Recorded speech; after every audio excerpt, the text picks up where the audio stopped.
सुप्रभात। येन केन प्रकारेण जीवन ना बिताएं, यह हमारी आज की आध्यात्मिक चर्चा का विषय। येन केन प्रकारेण जीवन ना बिताएं। देखिए, मनुष्य जीवन बहुत महत्व का है।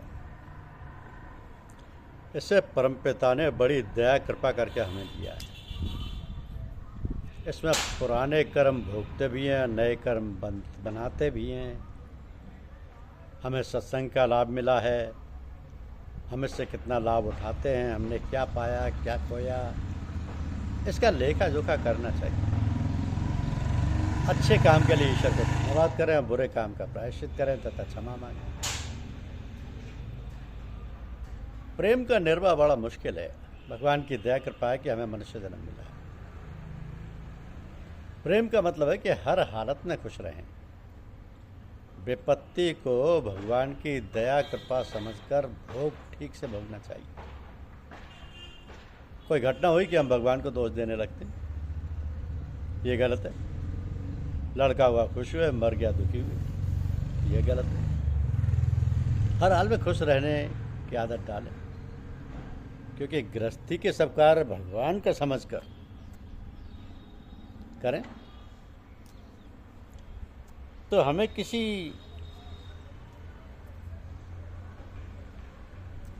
चीज़ के लिए दोष नहीं देना होगा। हमें ऐसी आदत डालनी चाहिए कि हर समय उसकी याद बनी रहे। क्या कभी सोचा आपने कि हम कहाँ से आए हैं, क्यों आए हैं, क्या करने आए हैं? अब ये प्रश्न ऐसे हैं जिनको साधारण नहीं समझना चाहिए। इन प्रश्नों में जीवन की सारी गतिविधियां छिपी हैं। इन प्रश्नों पर बड़े ध्यानपूर्वक विचार करके अपने जीवन में उतारना चाहिए, अभ्यास में लाना चाहिए। जीवन ऐसा बन जाए जैसे स्वच्छ पवित्र हो जाए कि जिसको देखकर सभी लोग मंत्रमुग्ध हो जाएं, और उनमें भी आगे का लक्ष्य उदित हो जाए कि हमें भी परलोक की यात्रा के लिए तैयारी करनी चाहिए। अब तैयारी क्या करनी है? अपने को विचार करना है कि हम तैयार हैं।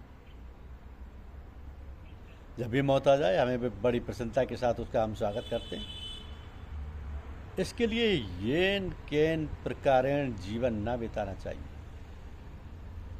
अपितु सावधानी और तत्परता से अपने को शुद्ध बुद्ध और मुक्त स्वरूप बनाना चाहिए।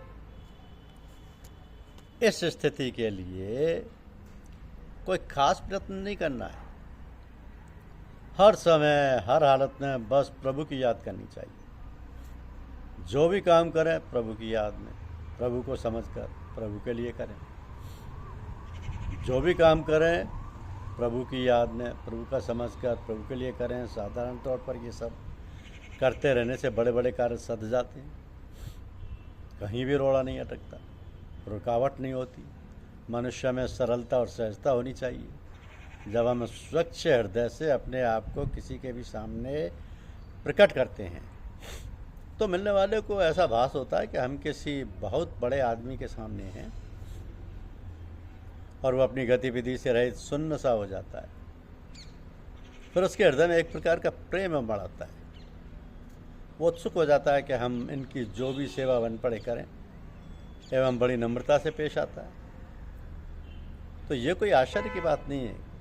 हर आदमी के व्यक्तित्व का प्रभाव दूसरों पर पड़ता है, जिससे वह उसके सामने झुक जाता है। किंतु जब कोई आदमी बनावटी होता है, यानी वो वैसा नहीं है जैसा कि अपने को प्रकट करता है, तो लोगों पर उसका प्रभाव अच्छा नहीं पड़ता। उसके ऊपर टीका टिप्पणी शुरू हो जाती है। और ये बस बातें साधारण हैं जो अपने आप प्राकृतिक रूप से होने लगती हैं। जीवन जीने की कला आना चाहिए, जो कोई कठिन बात नहीं। थोड़ी सावधानी बरतने से काम बन जाता है और लोगों पर उसका प्रभाव अच्छा पड़ता है, और लोग उससे अनायास प्रेम करने लगते हैं। तो लोगों को चाहिए कि वह अपने अंदर सरलता सहजता बनाए रखें। बनावट को जरा भी विचार या प्रभाव ना होने पाए। अच्छे बनो, अच्छे काम करो, लोग अपने आप प्रशंसक बन जाएंगे। लोग अपने आप प्रशंसक बन जाएंगे। पुरुषों को तो खास तौर से स्त्रियों का सखा बनकर रहना चाहिए। शास्त्रों में लिखी बात है कि जहाँ स्त्रियों का सम्मान होता है वहाँ लक्ष्मी वास करती है। कभी कटु वचन ना कहें, स्त्रियों की बुराई ना करें, आदमी विष्णु बनकर रहें, स्त्रियां लक्ष्मी बनकर रहें, तभी तरक्की होती है। बच्चे माँ बाप का व्यवहार देखकर सीखते हैं। एक कैसेट में एक गाना सुना था कि यह जिंदगी उसी की है जो किसी का हो गया। तो पूज्य चचा जी कहा करते थे कि किसी के हो जाओ या अपना बना लो। दो ही रास्ते हैं वफा के, आजमा कर देख लो। या तो बन जाओ किसी के या बना कर देख लो। तो जिससे हम प्रेम करते हैं वो हमारा हो जाए या हम उसके हो जाए। अब गुरु से कोई संबंध जोड़ लें। गुरु को बजाय गुरु कहने के कोई संबंध जोड़ लें। और अधिकांश लोग यही करते हैं। चाचा जी, ताऊ जी, दादाजी, बाबा जी, भाई साहब, जो जिस उम्र के हिसाब से है कोई ना कोई संबंध जोड़ लें। गुरु से संबंध बनाने से आध्यात्मिक यात्रा में बड़ी आसानी रहती है, क्योंकि वो संबंध आपका गुरुदेव से सदैव के लिए हो जाता है। अपना ख्याल हमेशा गुरु की तरफ लगाए रखो, ना जाने कब कृपा कर दें। पूजा का समय स्थान निश्चित रहना चाहिए। पूजा का अपना आसन अलग रखें। रिश्तेदारी में जाएं तो अपने को ठीक से रखें। जब हम मिलते हैं तो एक दूसरे का असर पड़ता है, बिना वजह दूसरे से ना मिलना चाहिए। बच्चों में संस्कार डालिए। प्रार्थना करते समय बच्चों का साथ रखिए। टीवी से बच्चों को दूर रख सको तो अच्छा है। अच्छा सीरियल देखने में कोई हर्ज नहीं। समय से सुलाओ, पढ़ाओ। माँ बाप का कर्तव्य है कि बच्चे कहाँ जाते हैं, किससे मिलते हैं, पूछते रहना चाहिए।